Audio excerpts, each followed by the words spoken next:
Hey everyone, welcome back to the channel.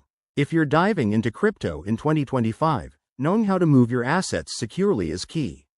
Today, we're breaking down how to withdraw USDT from Metamask to Gemini step by step. This process is straightforward, but always double-check details to avoid any hiccups. Crypto transactions are irreversible.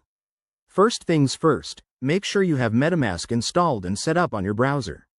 Open it and ensure you're connected to the Ethereum network, as USDT is primarily on ETH.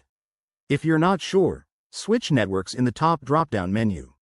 Next, verify your USDT balance in Metamask. Head to your Assets tab, select USDT, and confirm you have enough funds. Remember, you'll need to account for gas fees, which can fluctuate based on network congestion. Now, log into your Gemini account. Go to the deposit section, select USDT, and generate or copy your deposit address. This is crucial. Double-check that it's for USDT on the Ethereum network to match what you're sending from Metamask.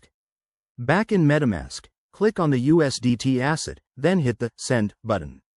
Paste the Gemini deposit address into the recipient field, enter the amount you want to withdraw, and review the gas fee estimate. If everything looks good, confirm the transaction. Once you approve it, your transaction will be broadcast to the blockchain. You can track its status using Etherscan by copying the transaction hash. It might take a few minutes to an hour or more, depending on network conditions in 2025. Finally, once the funds appear in your Gemini account, you're all set.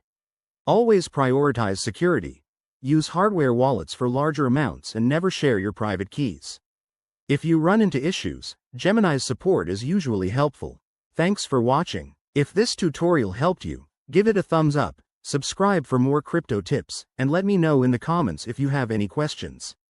Stay safe out there in the crypto world.